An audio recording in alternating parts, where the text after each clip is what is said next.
On October 4th, 1957, the Soviet Union sent shock waves around the world when they used a military ICBM booster rocket to launch a 100-kilogram satellite called Sputnik into Earth orbit.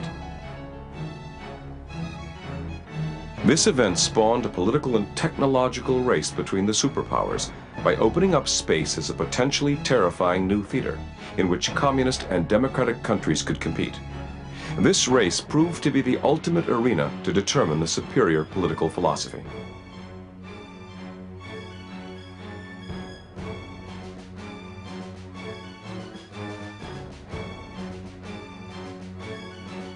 The race between the United States and Soviet Union throughout the 1960s to land a man on the moon was by far the most dangerous and difficult venture in which humankind had ever embarked. Landing men on the moon's surface by the United States on July 20th, 1969 represented the greatest technological achievement in the history of humanity. Recently declassified information released by the former Soviet Union and the United States reveals shocking new evidence of haphazard safety precautions, Soviet government cover-ups, and the loss of hundreds of lives never reported before.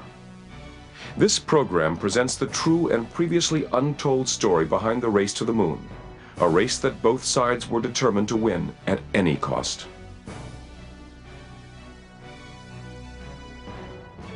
In 1954, representatives from over 70 nations gathered to establish a global scientific venture called the International Geophysical Year.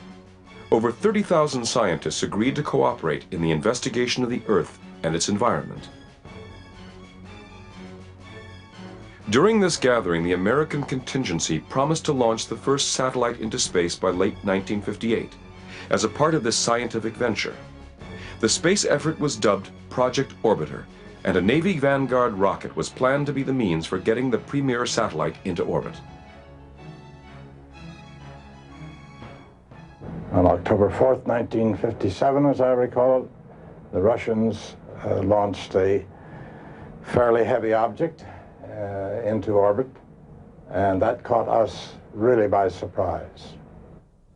The Vanguard project had gotten underway in 1955, as I recall it, part of the IGY program, International Geophysical Year program, but it wasn't anywhere near ready. They had, I think, scheduled some launches late that year, that is in 1958, but it wasn't clear that they were going to be able to fly them. The Sputnik satellite carried not only a radio transmitter that allowed it to be tracked, but also a variety of instruments designed to measure the density of the upper atmosphere. People around the world were plunged into a state of shock and dismay, since the Soviet payload could just as well have been a nuclear warhead that could be delivered to anywhere on the planet. This event drastically transformed the political, military, and psychological climate around the world, and served to heighten the division between democracy and communism. There was a sense of a very, very major threat from the country of Russia at the time, Soviet Union, in a military sense. And we were beginning to see all of the manifestations of the Cold War, and the space theater, a new one to people, was begun to be seen as an area of competition between the major powers, that is the United States and Soviet Union. And in that context, I think there was a great deal of fear that the Soviet Union had a big head start on us. The hysteria and fear created by the Soviet space accomplishment prompted President Eisenhower to address the American public in an attempt to reduce the resulting anxiety. Vanguard, for the reasons indicated, has not had equal priority with that accorded our ballistic missile work. Speed of progress in the satellite project cannot be taken as an index of our progress in ballistic missile work. Our satellite program has never been conducted as a race with other nations. Rather, it has been carefully scheduled as part of the scientific work of the International Geophysical Year. We are, therefore, carrying the program forward in keeping with our arrangements with the international scientific community. He was not a space cadet. He used to say is you look over his shoulder and you say, you know, Keith, that moon's been there a long time. It's going to be there a great many eons yet. And we'll get there one day, but it isn't necessary we break our necks and break the budget to get there now. Less than a month after the first Sputnik satellite was launched into orbit, and even before the furor over the launch had died down, the Soviets launched a second Sputnik, this time ferrying a living passenger, a dog named Laika. However, their technology was not yet capable of bringing the dog back alive, and Laika died in orbit a few days later.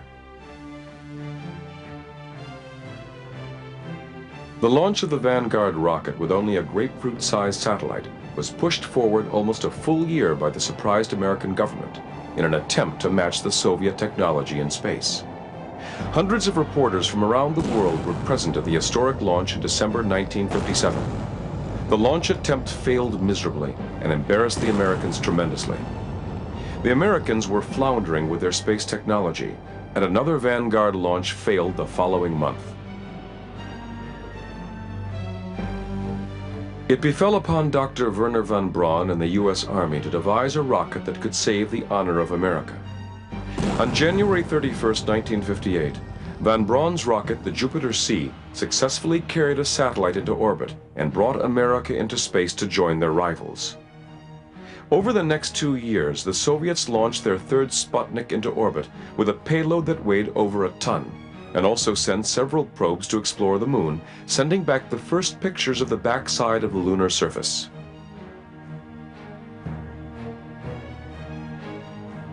The Soviets had succeeded in forcing the world to acknowledge their superiority in every technological aspect of space exploration over the Americans. The environment was very threatening, very challenging, and a sense that the space theater was going to be very, very important to the outcome or the results of the Cold War in order to help set the perceptions around the world about which power and which system, which country and which system were stronger and which would prevail. On December 17, 1958, Eisenhower created NASA, the National Aeronautics and Space Administration, a civilian space agency. NASA was given full authority to oversee all manned and unmanned American space activities. It became clear to both the United States and Soviet Union in the late 1950s that the next step into space would be with men. Several highly trained military jet test pilots were chosen by both nations to defend the honor of their respective country and literally go where no man had gone before in the name of their flag and country.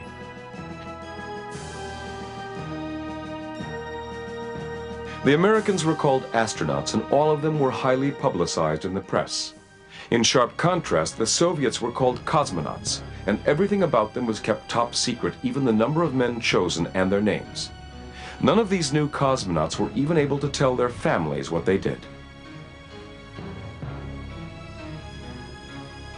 Facts only recently uncovered reveal just how much the Kremlin interfered with the Soviet space agency. The setting of space firsts and records took priority over men's lives, much to the disdain of the head of the Soviet space agency, Sergei Korolev. As an example, in October 1960, a huge new booster rocket appeared to malfunction and just sat on the launch pad after it was supposed to take off.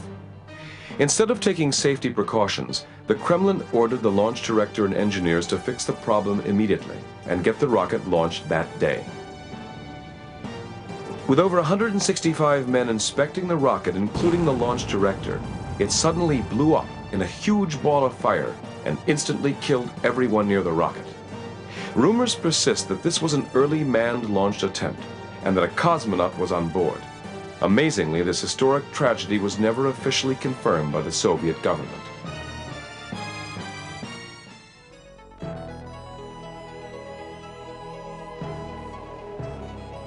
On April 12, 1961, the Soviets were once again successful in creating a storm of excitement all over the world when they announced the successful launch and orbit of the first man into space, cosmonaut Yuri Gagarin.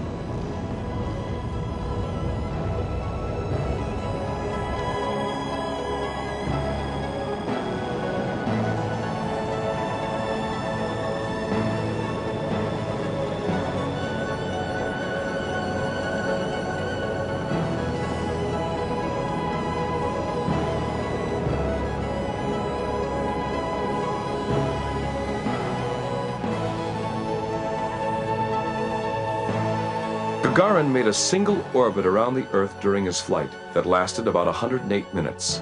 His spacecraft was automatically maneuvered by control engineers on the ground, and he spent most of his time noting his experience of weightlessness.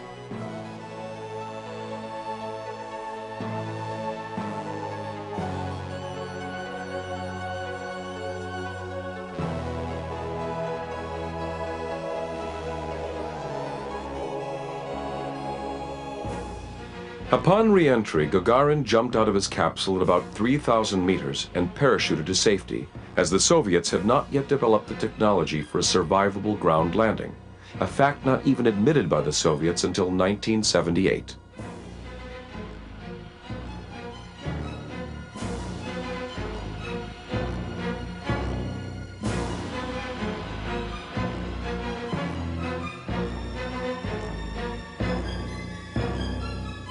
Recently released documents from the state archives of the Kremlin now indicate that Gagarin was not the first cosmonaut to return from space. Another cosmonaut, Vladimir Ilyushin, the son of a famous Soviet aircraft designer, had previously returned from space alive, but was in very bad shape. Apparently, the Soviet authorities felt that they could not possibly present him to the public as a returning hero in such poor condition. As a result, the Soviet government removed all pictures taken of him and buried all details of the flight until recently. The heroic efforts of such a brave cosmonaut was not to be acknowledged by the world.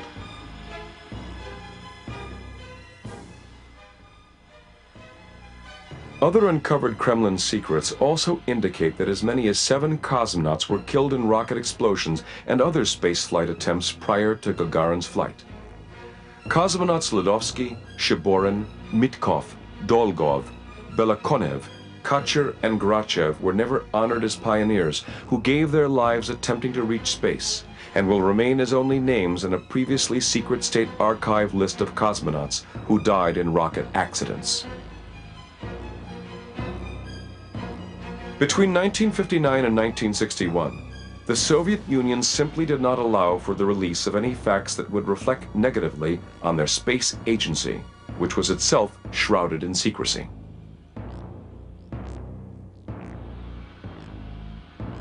Khrushchev's concern was not for any individual cosmonaut, but for the status of his country in the theater of world opinion and in setting space firsts.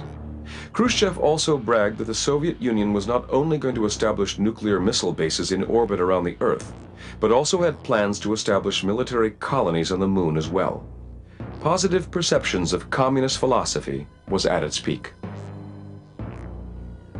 So we had an environment of competition in space that was really part of a larger competition that was mostly military and political in nature, and it was a general sense of threat and unease and uncertainty about where this whole thing was going to go. People had images of bombs and vehicles of various kinds flying overhead all the time, and it was a genuine threat to the attitudes and psyche of people in our country, and I'm sure people in the Soviet Union at the time. When John Kennedy became the president, he also had to publicly try to reduce the fear of the American public that the American Space Agency was weak and without direction, especially after Gagarin's flight. I do not regard the first man in space as a sign of the weakening of the free world. But I do regard the total mobilization of men and things for the service of the communist bloc over the last years as a source of great danger to us. And I would say we're going to have to live with that danger and hazard through much of the rest of this century. Some of Kennedy's advisors turned up the heat on von Braun to get Americans into space in an attempt to catch up to the Soviets at any cost. Von Braun responded that crash programs and cheap publicity stunts like those chosen by the Soviets were doomed to failure, and that America should commit itself to a systematic and long-term effort in space exploration.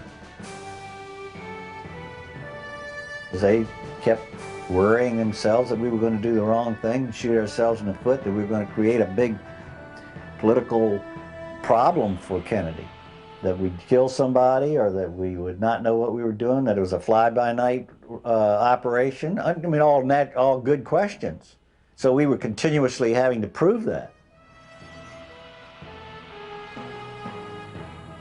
The best compromise von Braun could offer was a suborbital flight on a very reliable ballistic missile named Redstone. On May 5, 1961, astronaut Alan Shepard became the first American in space on a 15-minute flight that reached an altitude of 115 miles.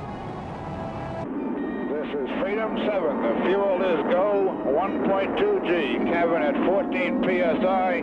Oxygen is go. Cabin pressure is holding at 5.5.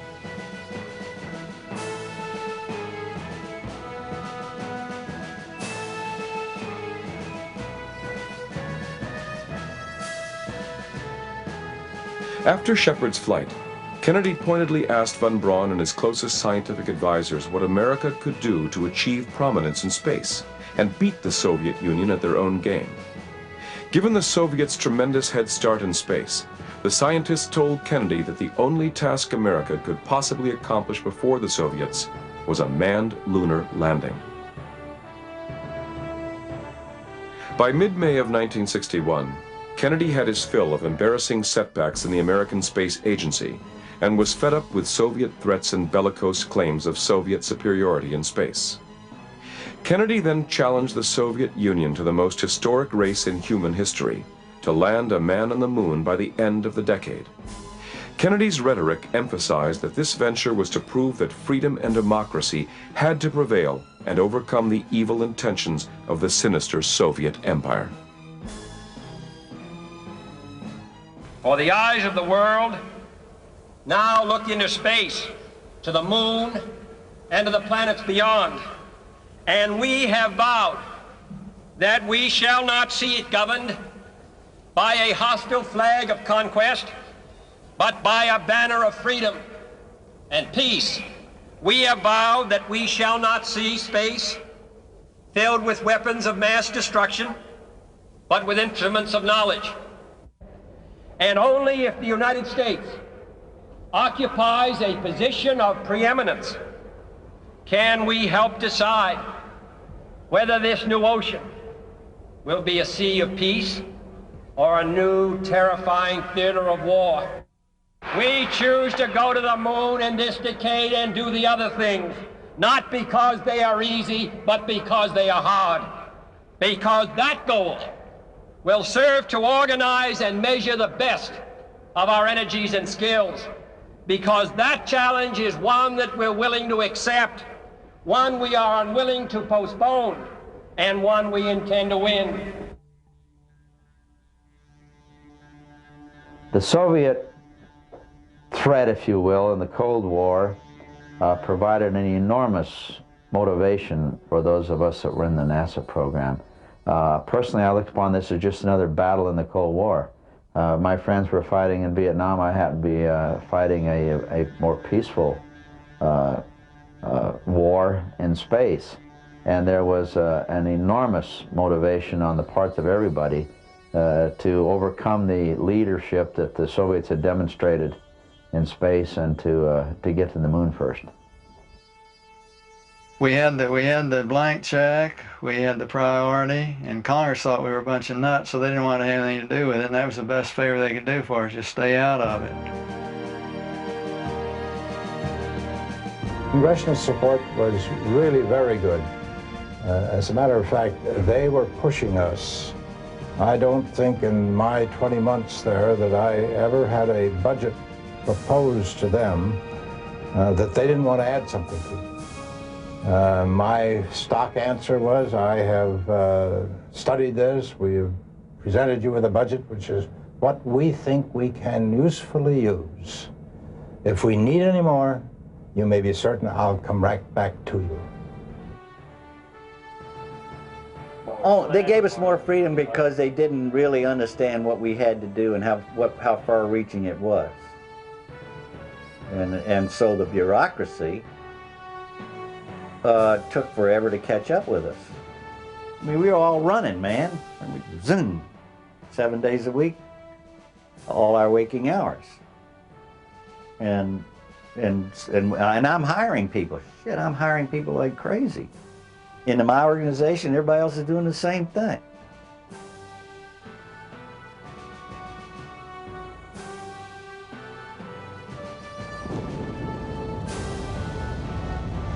By the end of 1961, the Americans were still struggling and only able to launch another suborbital flight with astronaut Gus Grissom.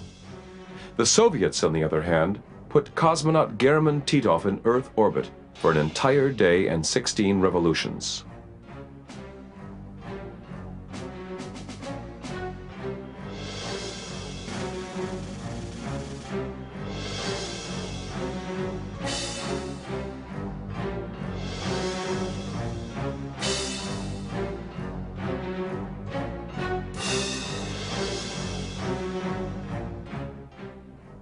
Sergei Korolev, the head of the Soviet Space Agency, was the man directly responsible for the design, construction, and launching of all Soviet rockets, including those of Gagarin and Titov. Korolev was the chief designer of ballistic missiles under Stalin, and he was the Soviets' top secret weapon in the space race. However, due to Khrushchev's paranoia and need for total secrecy, Korolev was never to be recognized for his contribution to space exploration during his lifetime. The world was unaware of Korolev and his achievements as the head of the Soviet Space Agency. In fact, the Nobel Prize Committee wanted to nominate the chief Soviet rocket designer responsible for the Gagarin and Titov flights, as a way to acknowledge that person's brilliance. When the committee asked Khrushchev what individual was responsible for the design of the Soviet rockets, he replied, "The Soviet people." As for the Americans, the only rocket booster powerful enough to put a man into orbit was a converted ICBM called Atlas. The Atlas was used in the Mercury program, and the Atlas was, of course, an original ICBM weapon system that was developed by the Air Force. It was a very flimsy, still is, a rather flimsy vehicle. The actual systems we had at the time were relatively fragile and relatively unreliable. I remember looking at film of launches, frankly, most of which seemed to end up in a disaster rather than a successful launch to space.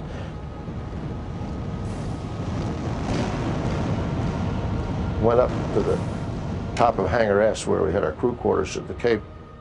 Someone said there was an Atlas launch. Hey, yeah, I'll go up and see one. It got off the pad about 100 feet and baroom, blew. So we weren't exactly great fans of Atlas. When we flew on Atlas, it was blowing up with great regularity. And we grounded the Atlas before my flight so we wouldn't hear about any more blow-ups for a while.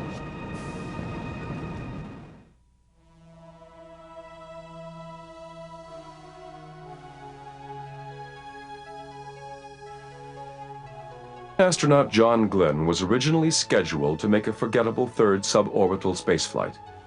However, with the tremendous pressure put on the Americans by the Soviet successes, NASA felt the time had come to send the first American into orbit. Glenn went up for 3 revolutions on February 20th, 1962.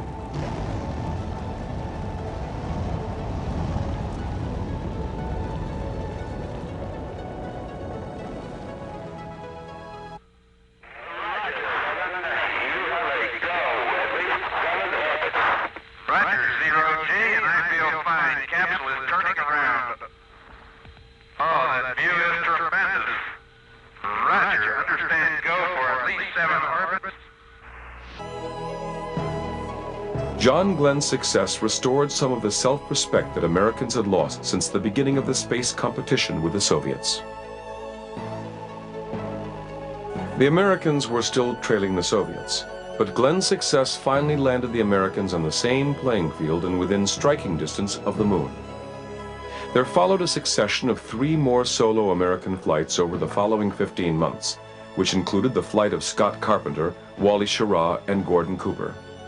Cooper's flight was the longest of the solo Mercury missions, lasting about a day. Well, everything was new. As we called it, every day was no gee whiz day, because we didn't know really what to expect in space and what we'd find. And we didn't know what the results would be on a lot of these things, so there were a lot of surprises.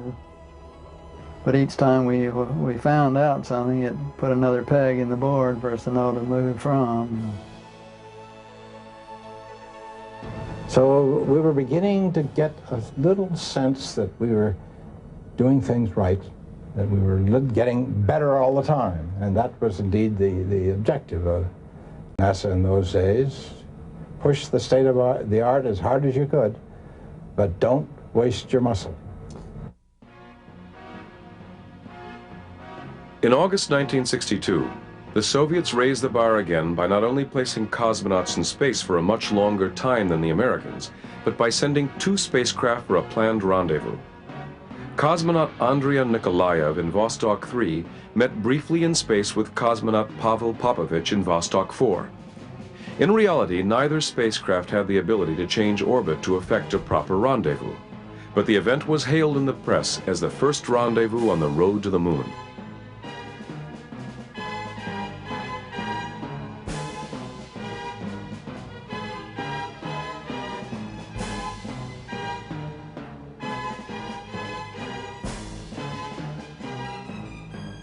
In what many people considered a publicity stunt, the Soviets launched the first woman cosmonaut, Valentina Tereshkova, to orbit the Earth for 3 full days in June of 1963.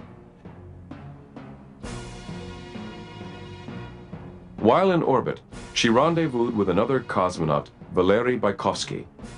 The publicity of the first woman sent into space eclipsed a second dual rendezvous and solar record of 4 days and 81 revolutions set by Bykovsky. Literally millions of Soviets rallied to celebrate their leadership in space.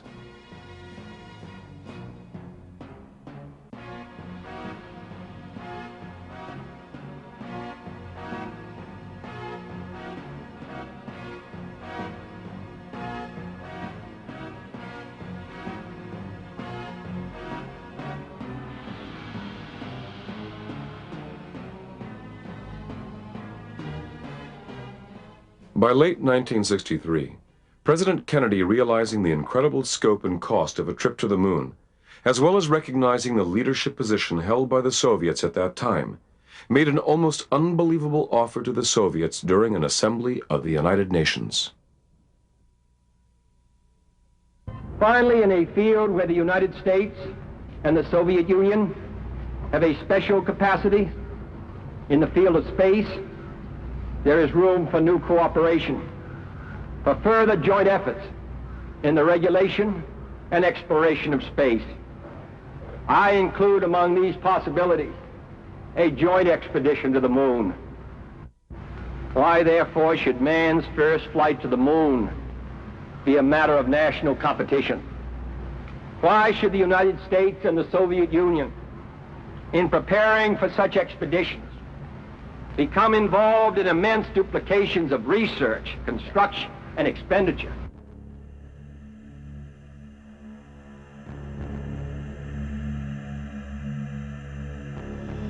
The Soviets were just as shocked as the American public at such a conciliatory and friendly offer. However, the Kennedy speech was viewed by Khrushchev as a show of weakness on America's part, and only served to strengthen Khrushchev's resolve to continue the race to the moon, and to direct all of his country's resources to achieve that end.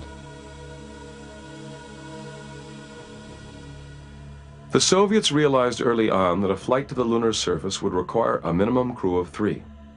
On October 12, 1964, before the United States could launch their 2-man spacecraft Gemini, the Soviets redesigned their 2-man capsule and launched it with 3 cosmonauts, Vladimir Komarov, Boris Yegorov, and Konstantin Feoktistov. This flight lasted for about a day and 16 orbits. This was the first flight that the crew did not wear spacesuits.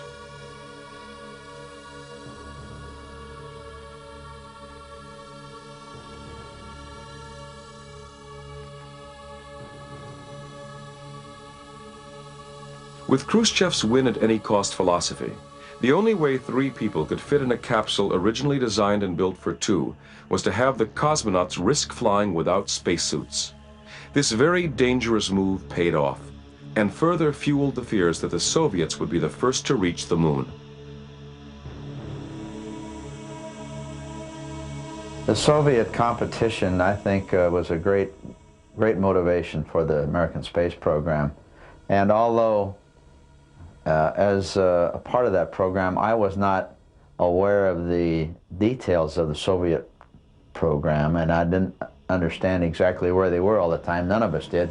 We all knew they were very competent, they were very motivated, and that the resources of that country were totally dedicated to accomplishing the goal, which was to beat us to the moon. So although we weren't, at least I was not aware of it on a day-to-day basis, we were certainly aware of the fact that they were competent and prepared to do whatever it took to win. At the height of the Cold War on March 18, 1965, the Soviets launched cosmonauts Pavel Belyayev and Alexei Leonov on a mission that would see the first man exit a spacecraft, adding to their already massive list of space records. The main objective was to come out into outer space, and in this connection there was the task to test the airlock system, to test the spacesuit, and generally speaking to find out how man would act and react in outer space, to overstep the psychological barrier, which we had no knowledge of, thank goodness. And this we did, and now I can say with assurance that it is possible to live and to work in outer space. After a flawless 10-minute spacewalk, Leonov ran into severe trouble when he tried to re-enter the capsule. The effects of weightlessness in outer space had not been properly taken into account in the design of his spacesuit, which ballooned out and made his return back into the spacecraft almost impossible. Leonov was close to death when he finally squeezed back through the airlock.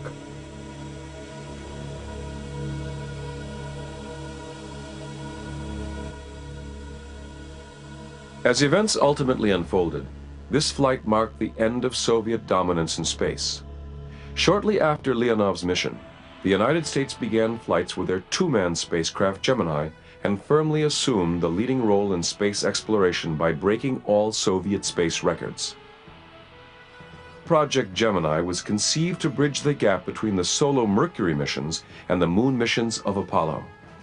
Newly invented equipment and technology had to be tested, astronauts had to be trained, rendezvous and docking maneuvers had to be refined, and ground crews had to gain valuable experience.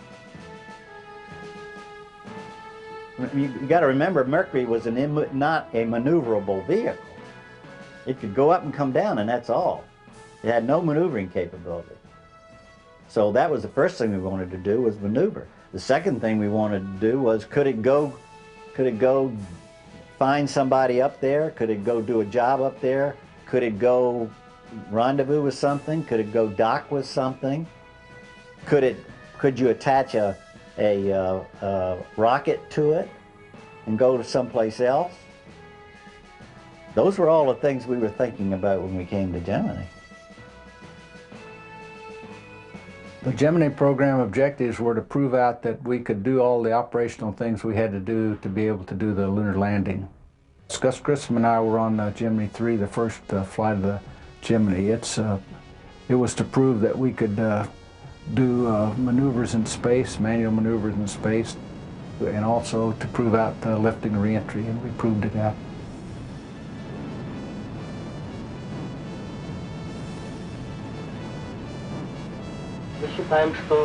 We believe that the flight of Grissom and Young is a new national achievement for the United States. They are a further step in the storming of outer space. And we certainly congratulate our colleagues Grissom and Young with this wonderful space flight. And I think one of the things that the public sometimes don't really know is the fact that in the midst of all this Cold War, where you had two countries that were right at one another's throats and had missiles sitting on each side ready to lob at one another, each country was encouraging its cosmonauts and its astronauts to work together, and we did. We communicated together. We had good friends amongst the other group. It was a real competition, like on a football field, but still there was a lot of friendship too. Anytime new technology is tested, a level of uncertainty is involved. As expected, the 10 manned flights of Project Gemini experienced various and sundry equipment failures of all sorts that endangered the lives of several astronauts. Given the furious race-like pace and conditions, it was only a matter of luck and good fortune that no one was killed. And we had a lot of problems with it. We had fuel cell problems, we had thruster problems, we had guidance problems, we had radar problems. We didn't know how to do EVAs. We didn't know the necessity for handholds and positioning systems to hold crews in place. We struggled with that. So if we hadn't done it, we wouldn't have had the operational experience to go to the moon. And that experience was critical. There are people within the program at NASA that didn't think it was critical, but they don't know anything about how human beings work together and how they have to interact and what experience they have to gain to do things. So I'm not sure the general public needs to know about that either. I mean, but it was important. If we hadn't have done it, we would never have been able to land on the moon in 1969. By the end of Project Gemini, the Soviet Union's dream of a manned mission to the moon was rapidly growing dim. A Soviet mission was not even launched following Leonov's spacewalk flight up to the end of Gemini 20 months later. It seemed incredible that during Project Gemini, the whole landscape and competition in space could have changed so dramatically. For over 30 years, the secret behind the decline of the Soviet Space Agency was heavily guarded. It has only now become known that their chief designer and head, Sergei Korolev, suddenly died in January 1966 and left the Soviet moon effort in a shambles. Korolev never groomed a successor, and that resulted in a leadership power vacuum in the Soviet Space Agency. There was simply no leader in the Soviet Space Agency that could carry on what Korolev had begun. However, the Soviets were still interested in a lunar landing. I had a suspicion that they wanted to go to the moon because they came over here and I showed General Beregovoy how to fly in a command module in the Apollo program, but he was interested only, he and his friends were only interested in the lunar landing training vehicle, and they wanted to see the ejection shots of the, you know, we lost a couple of three lunar landing training vehicles. He wanted to see how people were jumping out. So I can't imagine why you'd be interested in that kind of thing unless you're intending to land on the moon. Come to find out, that's exactly what they wanted to do, was land on the moon. A 3-man American Apollo capsule was slated to be the vehicle to carry the first crew to the moon. As with the Mercury and Gemini capsules that preceded it, the Apollo capsule was designed to use a 100% oxygen atmosphere along with highly flammable, intricate materials. The speed of the space race had prevented long-term safety precautions and necessary testing to be conducted on any of the capsules. The law of averages finally caught up with the American Space Agency during an Apollo capsule test on the ground. Tragically, 3 astronauts, Gus Grissom, Ed White, and Roger Chaffee, were in the capsule when an electrical spark caused an explosive fire that killed all 3 astronauts within seconds.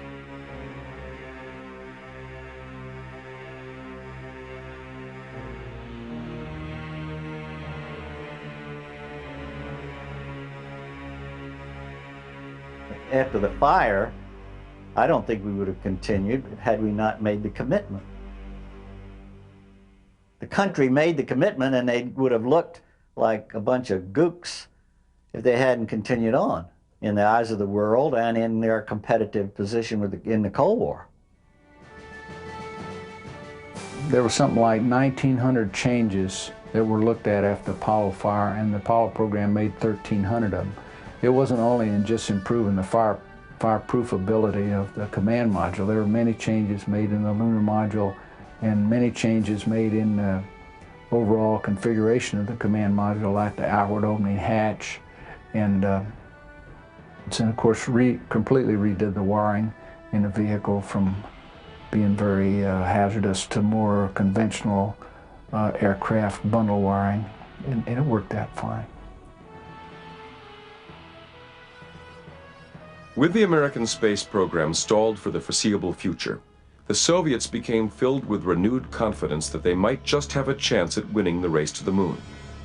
Cosmonaut Vladimir Komarov was launched 3 months to the day of the Apollo fire in a newly designed and enlarged spacecraft, Soyuz 1.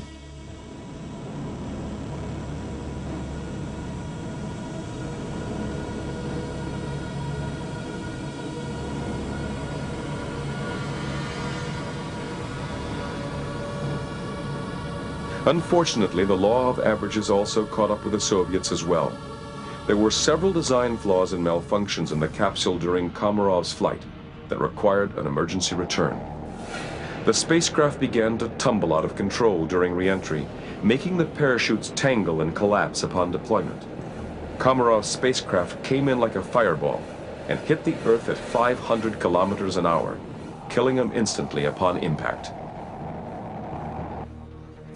Unlike previous Soviet disasters with the ensuing government cover-ups, the Soviet effort to go to the moon halted for a year of investigations and a reassessment of their space agency's direction. It was strongly feared that a Soviet manned mission launched on October 25, 1968, with cosmonaut Georgy Beregovoy, was intended to be a translunar flight. The Soviets were already well known to surprise the world, and might come up with a last-ditch effort to pull off another space first. As it turned out, Beregovoy did nothing unexpected. The fear of a Soviet moonshot proved to be groundless. Von Braun knew full well that any manned mission to the moon would require the development of a huge rocket booster to carry a crew and return vehicle. The success of the entire American space agency was placed squarely on von Braun's shoulders. He responded with the Saturn V rocket, by far the most complex piece of machinery ever built. It had over 6 million parts and was as tall as a 40-story building. The first manned flight of this behemoth was decided to be the Apollo 8 mission that would loop around the moon. This plan was kept secret until the last possible moment. Apollo 8 had its mission changed in August when NASA learned that the Soviets were planning a lunar flyby before the end of 1968.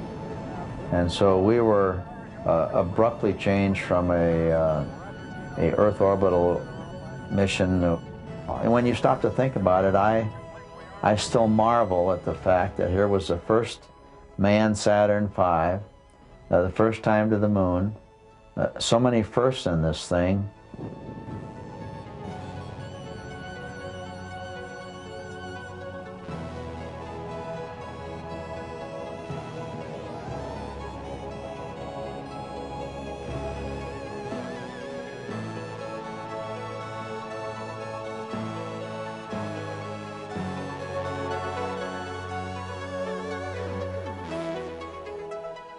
In trying to keep up with the Americans, the Soviets secretly built a huge rocket called N-1.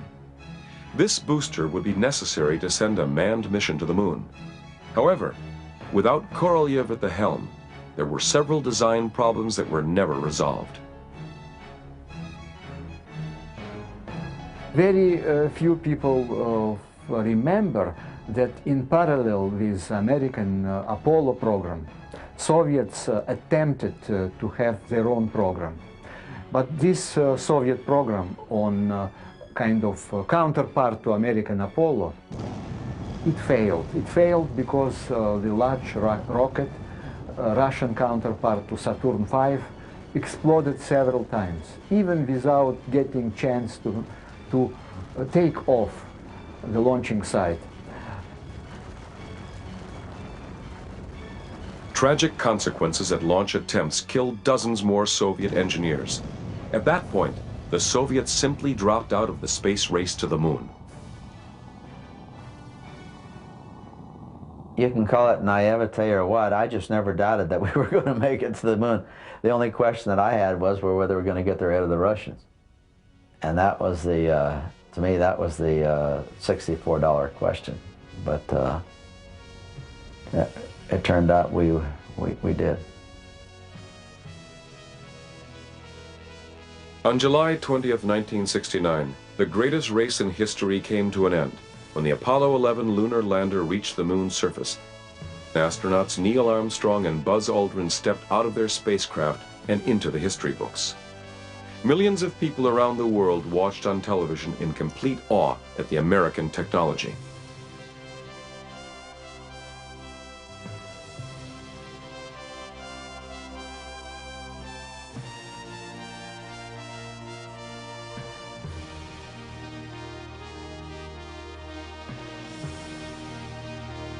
As Kennedy desired in his speech, a flag of freedom and democracy was planted on the moon that day, not a hostile flag of conquest for the communist Soviet empire.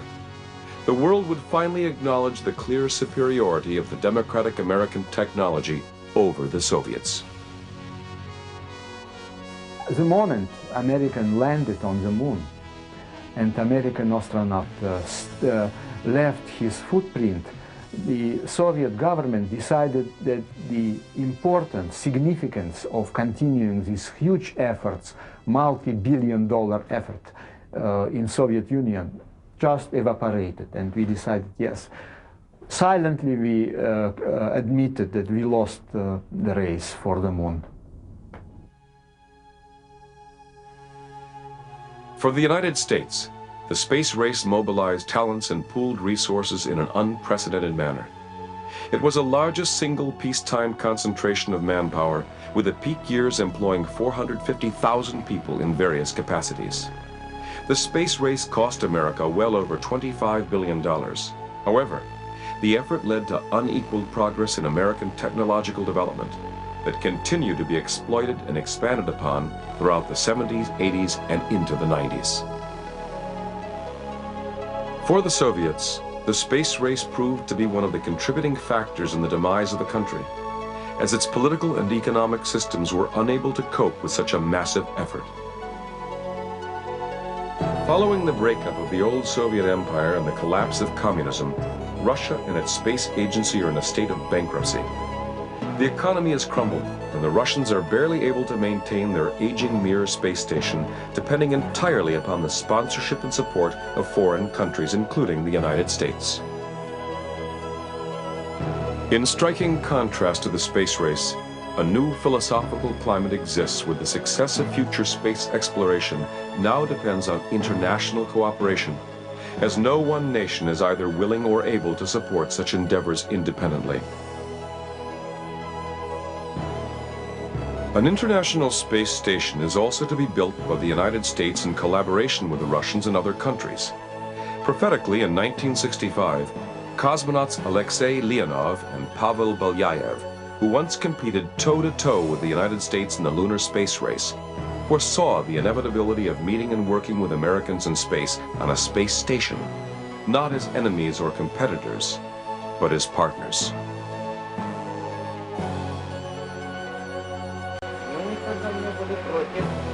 We have never objected to friendship in resolving our common task of mastering outer space. And I always see Earthmen, as all Earthmen, as one big family, and we must all work together like one family, because we shall then go off to other worlds, and there will be representatives of many nations aboard. And so we must be friends.